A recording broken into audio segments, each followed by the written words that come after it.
Evangelho de Jesus segundo Mateus, nós vamos ler do versículo 23 até o 27.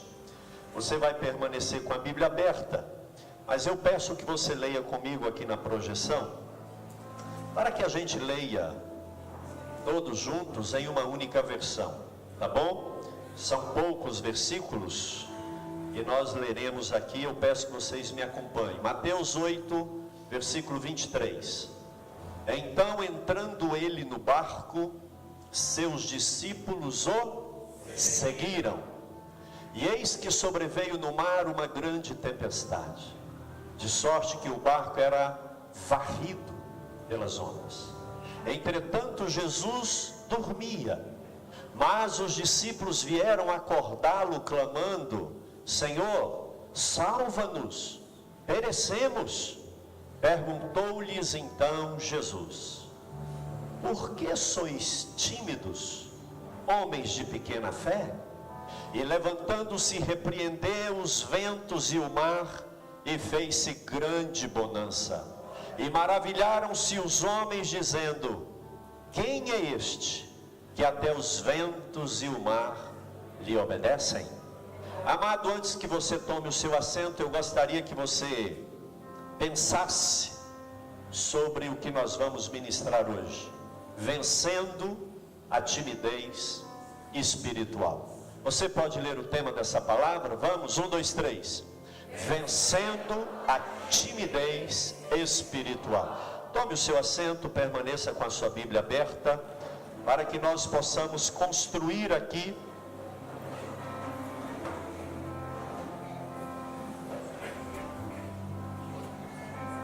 algumas ideias em cima desse texto que nós lemos. Amados, nós começamos esse texto aqui, e ele diz que Jesus entrou no barco, e os discípulos de Jesus seguiram Jesus. E aqui a gente já tem uma grande verdade que nós precisamos atentar a ela. Não é Jesus que segue o discípulo, não é Jesus que vai atrás de nós para nos atender, é o discípulo que segue Jesus. A gente é que tem que ver onde ele vai para ir. Jesus larga, entra no barco. Os discípulos, opa, ele entrou no barco, então eu vou entrar também. Nós precisamos entender que devemos ir, devemos estar onde Jesus está. Qualquer ambiente onde a presença dele não esteja em nós e conosco, onde a razão de estar ali não seja Jesus, não é correto que estejamos. Aqui diz que ele entra no barco e os discípulos seguem ele, e esta é a ordem: discípulo segue mestre. E se nós atentássemos com isso, evitaríamos muitas dificuldades, evitaríamos muitas desilusões, ainda que não dificuldades, mas evitaríamos muitas decepções. E a Bíblia segue o texto aqui dizendo que, não obstante eles estarem seguindo Jesus, veio uma grande dificuldade, uma grande tempestade. E aqui tem outra grande lição para que eu e você tenhamos paz na nossa breve existência aqui na terra. Não é porque nós estamos seguindo Jesus que não temos tempestades. Preste atenção, eles seguiam a Jesus e mesmo assim foram na direção de uma grande tempestade. E a Bíblia chega a dar a ideia de quão grande era essa tempestade, que ela diz que o barco era varrido pelas ondas. É que você varre, não é assim? Não é? Era assim a ideia de quão intensa era essa onda, que o barco não tinha uma direção, a vela, o remo não era suficiente, o mar levava para cá, trazia para lá. Tamanha tempestade que eles eram varridos pela onda ou pelas ondas. Imagine, né? Você que já varreu a casa, o quintal, com aquelas vassouras de palha, joga para lá, joga para cá. E eles estavam daquele jeito. Até porque para eles assustarem, eles que eram experientes no mar, é porque a coisa estava feia mesmo. Não era fácil. Não era uma situação simples. E eu pergunto, e cadê Jesus, né? Estava dormindo. Jesus estava dormindo. Amados, tempestade, elas acometem a vida de todos nós. As tempestades, elas são realidades na nossa vida. Preste atenção no que eu vou te dizer. Assim como as tempestades ocorrem nos mares e oceanos, é natural.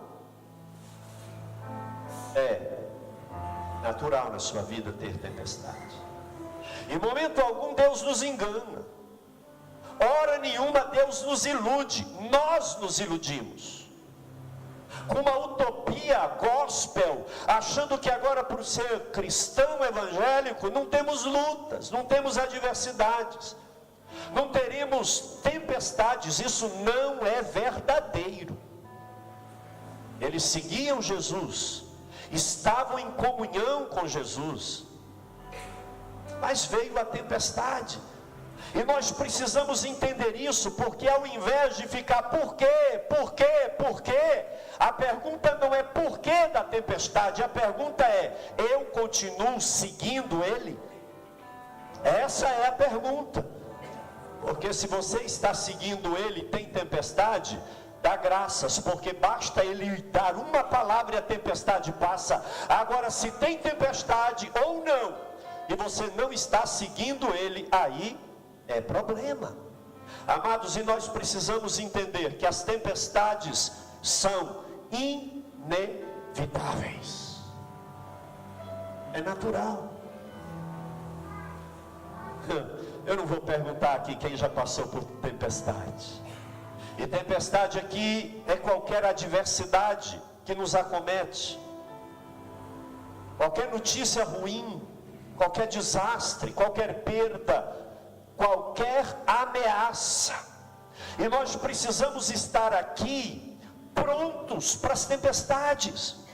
Por que a Bíblia manda o crente fazer a casa na rocha, se não teria tempestade? Aliás, ela diz assim: faça a sua casa na rocha, porque vai chover, vai ventar e vai vir tempestade. Se está na areia, cai. Se está na rocha, permanece. Amados, tempestade é real. Em lugar nenhum da Bíblia nós temos promessa de uma vida sem tribulações. Jesus, quem disse: no mundo tereis, foi Ele. Mas eu venci, e vós vencereis. São inevitáveis. Diga aí para o seu irmão: irmão, é inevitável. Você não quer tempestade? Então pede para Deus te levar logo. Deus, eu não quero mais tempestade. Sabe o que você está pedindo? Me leva logo, Senhor, porque nessa noite eu fecho o olho e não abra mais. É a única maneira. É inevitável. Segunda coisa que nós aprendemos: é imprevisível. Tempestade é imprevisível. Meteorologia até humana erra, sim ou não? Espiritual não acerta uma. Irmãos, tempestades, eu estou falando de adversidades, de lutas, de dificuldades, elas são imprevisíveis. Você não esperava aquela notícia, você não sabia que ao chegar no emprego seria demitido, você não sabia que ao ler o resultado daquele exame daria aquela resposta. É imprevisível. Você não contava, não estava na sua agenda. Ah, legal, 2018, lá em maio eu vou passar. Não tem, é imprevisível. Por isso a gente tem que estar preparado. Ainda a tempestade é incontrolável. Porque se você tiver controle, não é tempestade. O que caracteriza uma tempestade é que ela varre, e joga a revelia. É ela que empurra você na direção de uma dificuldade financeira, de um problema familiar, de um problema na saúde, de um tratamento que você não queria, mas ela te empurra na direção daquilo, porque tempestade é incontrolável. Se você tiver controle, não é tempestade, é uma marola, uma onda, e não tempestade. E nós precisamos entender isso. Porque não é porque tomamos ceia, porque somos batizados em água, porque cantamos hinos, somos crentes, cujo nome está escrito no livro da vida, que não temos tempestades. Tem, e é desse jeito aqui, ó, tempestade. Agora uma coisa interessante, a nossa fé, ela se mostra na tempestade. Irmãos, quando a gente está lá na margem, tudo bem. Ou então quando o mar está calmo, é mole ter fé, sim ou não? Não é tranquilo ter fé quando a despensa está cheia, o check-up que você faz deu tudo ótimo, a família vai bem, obrigado. Maravilha, irmãos. Agora, a fé se mostra na adversidade, é na hora da luta.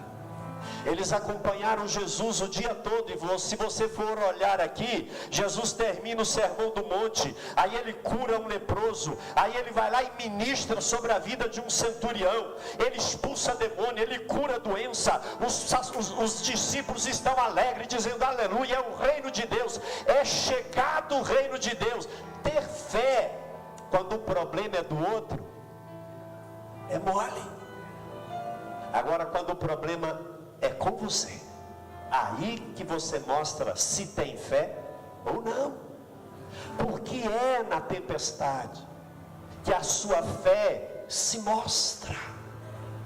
E eu tenho visto tantos cristãos, obreiros até, que quando vem um vento, quando vem uma tempestade, quando vem um temporal, quando vem uma ameaça, quando vem um problema, literalmente eles perdem a esperança, eles ficam desesperados e agem como qualquer um, e comportam como uma pessoa qualquer que não tem Deus.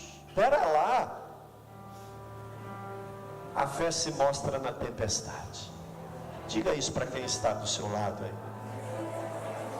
Irmão, a fé se mostra na tempestade. É fácil testemunhar quando tudo vai bem, é tão conveniente quando tudo está sob controle. Eu estou no leme, eu comando a vela. Irmão, mas quando a tempestade vem e você olha para um lado, sabe que ele está lá, mas não faz nada. A campanha acaba e nada muda. O mês termina, a despensa esvazia e nada acontece. É nessa hora que você mostra a sua fé. É nessa hora que você mostra que você crê num Deus que pode todas as coisas. É nessa hora que nós dizemos assim: eu recebo o bem, e eu gosto de receber o bem, mas eu tenho fé para receber a prova, a tempestade e o mal, porque eu sei em quem eu tenho crido. Namanda Shorias. É na hora da tempestade, irmãos, é na hora da adversidade. Então você, amado irmão, irmã, acalme o seu coração, domine a sua mente, controle as suas emoções, domine os seus lábios e creia em Deus, creia no Senhor. Diga como Abraão: Deus proverá, Deus proverá. Diga como a sunamita: vai tudo bem. Diga como Jó: eu sei que o meu Redentor vive.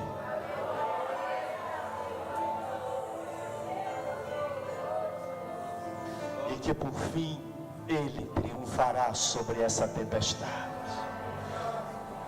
Amados, isso é muito sério, sabe por quê? Porque quando a gente lê, a impressão que eu tinha era que os apóstolos fizeram tudo correto, sim ou não? A tempestade veio, o que eles fizeram? Não foram adorar a imagem, eles não invocaram o nome de Moisés, eles não reivindicaram o morto para ajudá-los, eles não adoraram Iemanjá, eles não invocaram uma divindade grega, nem romana, nem da Babilônia. Eles foram até Jesus. Mas preste atenção aqui, eles foram desesperados. Esse foi o problema. Esse foi o problema. Eles foram em pânico. A Bíblia diz aqui que eles estavam preocupados e chegaram gritando com Jesus: ei, não se te dê que nós pereçamos.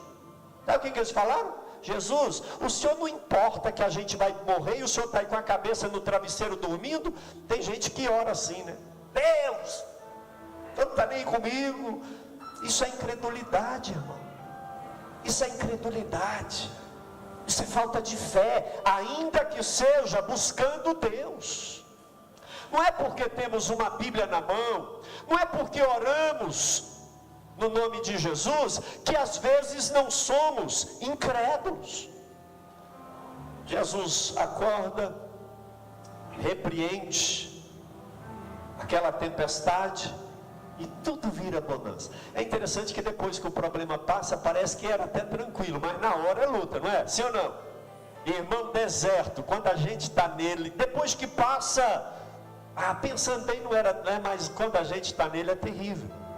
Jesus acalma a tempestade, e é interessante porque ele vira para eles e faz essa pergunta. A igreja pode ler? Vamos, 1, 2, 3. Por que sois assim, tão tímidos? Preste atenção que ele fala que eles eram tímidos. Timidez é aquele comportamento de alguém que está mais preocupado com o que o outro acha dele do que com ele mesmo. O tímido é aquele que olha aqui, ó, deixa para lá, não é? Eu estou com medo. Na verdade, essa palavra aqui traduzida por tímido seria melhor traduzida por covarde. Algumas versões mais atuais, atualizada 2017, NVI, linguagem de hoje, já não coloca tímido, fala covarde. A palavra grega aqui é a palavra deilos, que significa medroso, covarde. Na verdade, o que Jesus está dizendo é assim: por que vocês são tão covardes, homens de pequena fé? E veja que a timidez está relacionada à fé, porque ao invés de praticarem a fé, ainda que chamando Jesus, eles perderam a esperança. Ei, não se importa que a gente morra no mar? O senhor não está preocupado? Jesus, por quê? Por quê? Por quê? E ele fala: vocês são covardes. Por que não orou? Viu que eu expulsei demônio? Viu que eu multipliquei o pão? Sabe que eu dou a vida? Sabe que eu sou filho de Deus? Já me acompanharam em tantas circunstâncias. Lá atrás uma árvore murchou com uma palavra minha. E aí? Vocês são covardes. Por que covarde? Porque não assume a fé. Fala que tem fé, mas na hora da tempestade não tem. Age como um pagão qualquer. Vocês são medrosos, covardes, acanhados. O tímido é acanhado, ele recua, ele abandona, ele foge. Na hora do vamos ver, ele vira as costas. O exército está lá na guerra, O tímido, o covarde, o medroso, ele esconde, ele passa sangue do companheiro e finge de morto. Sabe por quê? Covarde. Covarde. E Jesus repreende eles, e é interessante porque eles ficaram o dia todo acompanhando Jesus fazer milagre. Só que o problema era do outro. Quando o problema é do outro, é mole. Quero ver quando o problema for seu, meu. Como que a gente vai reagir? Quando a resposta for contrária ao que você quer. É interessante.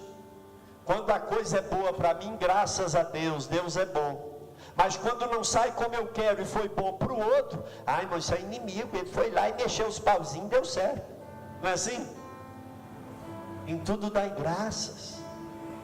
Descansa em Deus. Acalma o seu coração. Ei, crente, eu quero repreender a sua timidez espiritual nessa noite. Eu quero repreender a sua timidez espiritual nessa noite. E quando a tempestade se levantar, você vai orar com sobriedade, crendo no seu Deus e descansando nele, mesmo em meio à tempestade. Olha o que Paulo escreve para Timóteo, e é interessante porque Paulo, ele diz lá: Timóteo, renove a vocação, a chamada que há em ti, que foi lhe conferida quando eu estendi a mão e te ordenei. Timóteo estava ficando meio tímido, ele estava com vergonha de Jesus e de Paulo. Sabe por quê? Paulo estava preso. Paulo estava preso, Jesus morreu, e Timóteo, o ministério de Timóteo estava pálido. Paulo escreve para ele a segunda carta e diz assim: Timóteo, Deus não nos deu um espírito de timidez, Ele nos deu o Espírito Santo. O Espírito Santo é de fortaleza, de amor e de sabedoria, não de timidez, não de covardia, diante do pecado, diante da tempestade, diante da luta, diante da tentação. Isso é coisa de covarde. Deus não te deu espírito de covardia. Diga isso para quem está do seu lado. Fala: irmão, o espírito que está em você não é espírito de covardia, não é espírito de timidez. Pastor, eu trabalho lá, mas é o seguinte, já tem 6 meses, mas eu não falo que sou cristão, porque para quê, né? Para quê? Porque lá não é igreja. Para quê? Para quê? Deus não te deu espírito de timidez. Deus não te deu espírito de covardia. Você tem identidade. E quem te dá a identidade é o Espírito Santo de Deus. E olha lá, espírito de fortaleza. Diga fortaleza. Diga mais forte, diga fortaleza. Amor e sabedoria. Olha que maravilha, amados. Esse é o Espírito que age em nós e através de nós. Fortaleza. Ainda que me mate, nele eu esperarei. Isso é fortaleza. Mas não para aí. Apocalipse 21, versículo 8, a Bíblia diz que quanto aos, e eu coloquei reticência, porque ali segue aos feiticeiros, aos imorais, aos adúlteros, aos mentirosos, e a lista é grande, aos imorais, mas o primeiro é o tímido. Interessante, né? O primeiro é o tímido, é o covarde. Irmão, se eu for para a guerra, você sabia que covardia, que abandonar os companheiros na guerra é crime com a pena máxima? Mata. Não, você é covarde, você é tímido. Olha só, é colocado o covarde, o tímido, que não assume a identidade, que ele tem um linguajar na igreja e outro lá fora, ele é comparado ao feiticeiro, ao adúltero, ao homossexual não convertido, que não abandonou o pecado. E qual o lugar do tímido? A sua parte será onde? Vamos toda a igreja? 1, 2, 3. No lago que arde com fogo e enxofre. Todos. Que é misericórdia. Arruma aí a camisa e estufa o peito e fala misericórdia. Timidez nunca mais. Timidez nunca mais. Covardia, não assume a fé, nega Jesus, nunca mais. Mas eu quero terminar para a gente tomar a ceia do Senhor esta noite. Não deixe a timidez te privar da salvação eterna. Dê um basta na timidez espiritual. Eu tirei um período da tarde de oração por mim e pela igreja. Eu dizia: Deus, expulse esse espírito de timidez, porque Paulo diz lá: nós não recebemos o espírito de timidez. Arranque o espírito de covardia, de timidez, e encha a gente do Espírito Santo de Deus. Amém, amados? É nos piores momentos da vida que a fé se mostra. Então eu queria te desafiar, quando você estiver passando na maior dificuldade que você já passou, vai passar, ou está passando, aproveite para glorificar a Deus. Zombe da tempestade, ria da ameaça. Você é louco? Sou louco. Eu sou louco porque eu sei que o meu Senhor está no controle. Ele está ali no travesseiro, mas Ele sabe tudo que eu estou passando. Se eu for lá, Ele vai para acalmar e vai até danar comigo. Mas eu sei que na hora certa, Ele vai agir em meu favor. Aproveite a tempestade. Ria dela. Ria da dor. Cante um hino na hora da prova. Em nome de Jesus, expulse o espírito da timidez da sua vida. E creia. E creia. A Bíblia diz que quando Jesus acalmou a tempestade, eles ficaram pasmos, espantados. Um crente espantado com o que Jesus faz, está errado. Ele pode tudo, Ele faz tudo, Ele dá vida para o morto. Ele chama a existência o que não existe só com a palavra dele. Ele é o verbo de Deus. Esse é o Jesus que morreu por mim e por você. E aqui está a representação do sangue e do corpo dele. Nós vamos comer e beber nessa noite, demonstrando a aliança que nós temos com ele. Mas deixa eu te dizer, não de covardia, não de timidez, de fortaleza, de coragem, de pé, com força em nome do Senhor.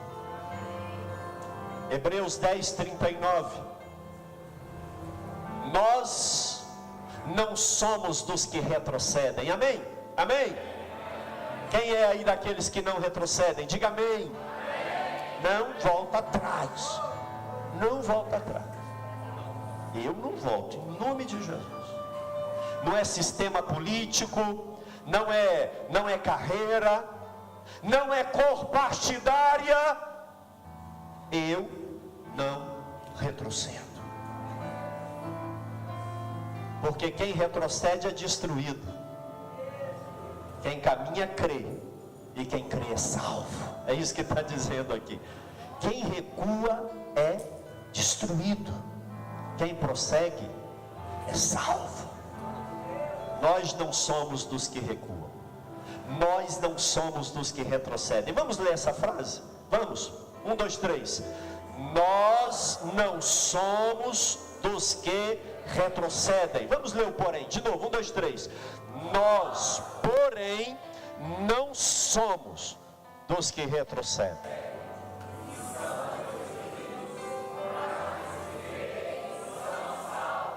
Diga para o seu irmão: irmão, nós não retrocederemos. Nós não vamos voltar atrás. Diga assim: é daqui para o céu. E é daqui para o céu.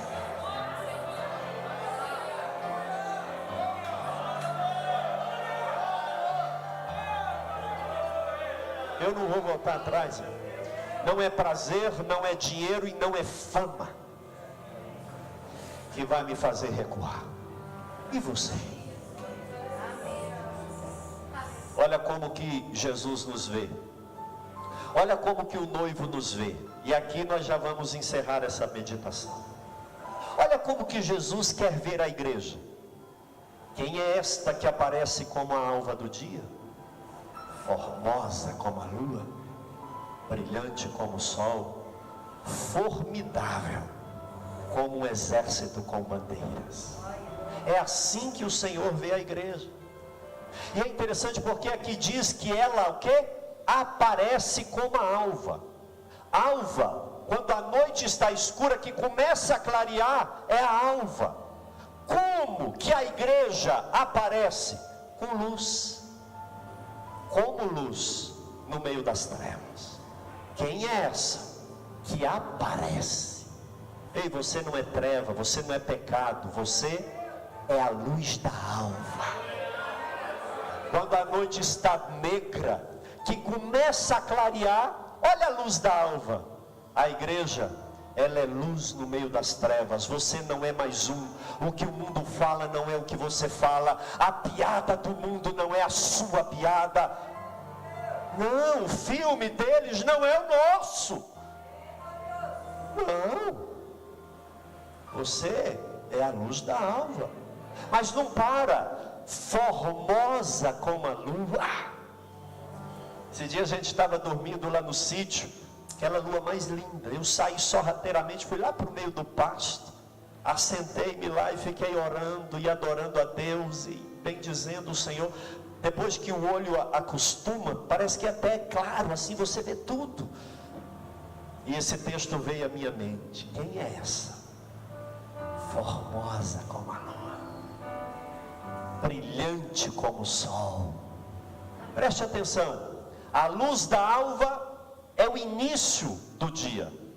A lua não tem luz, mas reflete a luz do sol. É mais clara do que a alva. A luz do sol é mais clara do que a lua. Sim ou não? Assim é a vida do crente. Ele não recua. Luz da alva, luz da lua, luz do sol. É crescente. Você tem que ser melhor crente hoje do que ontem. E amanhã, mais crente do que hoje. Não o contrário. Luz da alva, luz da lua, luz do sol. Aí para terminar, olha aqui. Formidável. Formidável. Excelente. Extraordinário. Como um exército com bandeiras. Irmão, exército não é composto de covarde. Por isso que o treino é duro. Por isso que rola na lama. Por isso que passa no meio do arame. Por isso que vai, é tudo difícil. Porque senão na hora da guerra, na hora do treino a gente acha o covarde. Vai lá e bate o sino. Tem uns militares aqui que sabem o que é isso. Vai lá e bate o sino, pede para ir embora, seu fraco, covarde. E eles vão. Mas tem uns que não vamos. Não vamos. É um exército formidável com bandeira. Já viu um exército marchando com bandeira? É assim? Bandeira aqui igual uma enxada, é assim? Não, a bandeira aqui, ó. Covarde não. É corajoso. É corajoso. É assim que Jesus vê a igreja. E é assim que nós temos que ser como igreja. Não é um emprego, não é uma gratificação, não é uma comissão. Aliás, estão chamando propina de comissão. Está errado. Fique de pé em nome do Senhor. Chamam propina de presente. Deixa eu te dizer uma coisa. Deus não está nos preparando para viver aqui. Não. Preste atenção. Deus não está nos preparando para viver aqui. Deus está nos preparando para o céu, sim ou não? Sim ou não? Porque lá é o nosso lugar. É para o céu que nós vamos. Agora no céu não entra tímido, covarde, medroso. Jesus repreendeu, e eu demorei a entender isso. Eles foram lá buscar Jesus, só que eles foram sem esperança. Eu quero repreender todo espírito de timidez nessa noite. E eu quero orar por você. Feche os seus olhos. A palavra do Senhor diz assim: não andeis ansiosos por coisa nenhuma, porque nem Salomão com toda a sua glória se vestiu como um lírio do campo, que hoje é bonito, amanhã está murcho. As aves do céu não juntam em celeiro, não guarda, não planta e não colhe, e nenhuma morre de fome, porque Deus cuida de cada uma delas. Por que tanta timidez? Você é luz da alva. Tem uns aqui que estão começando a fé como luz da alva. Tem uns que já estão mais na frente, já são formosos e brilhantes como a lua. Mas tem uns aqui que não titubeiam e são brilhantes como o sol. Mas a igreja como um todo, amados, é como um exército formidável. O exército de Jesus Cristo, que é a igreja. E nós estamos marchando para o céu. Prepare para as tempestades, prepare para as adversidades, prepare para a vida, meu irmão. Eu não quero pregar um evangelho genérico aqui, eu não quero pregar uma utopia, porque Cristo não pregou isso, Paulo não pregou isso, João não pregou isso, ninguém na Bíblia pregou esse evangelho triunfalista aqui, triunfalista na eternidade.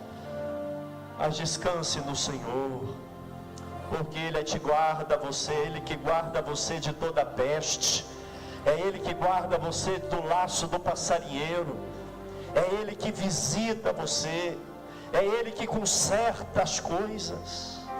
Descansa no Senhor, descansa no Senhor. Espírito Santo de Deus, eu abençoo a tua igreja nessa noite. Que toda timidez caia por terra, Senhor. Pai amado, que todo espírito de covardia, de gente que ainda não tomou atitude de batizar, que gente que não toma ceia porque tem sido tímido, Senhor. Pai amado, que eles hoje tomem uma atitude, Pai, e que nós saiamos daqui como os apóstolos saíram do mar da Galileia naquele dia, que nós saiamos daqui como Pedro, Pai amado, que não teve mais medo e pregou o evangelho com ousadia, como João, Pai, que na ilha de Patmos não negou o seu nome, quando André, Filipe, Estevão e todos que tiveram coragem, espírito de fortaleza e não de covardia e timidez. Eu ministro isso no nome de Jesus.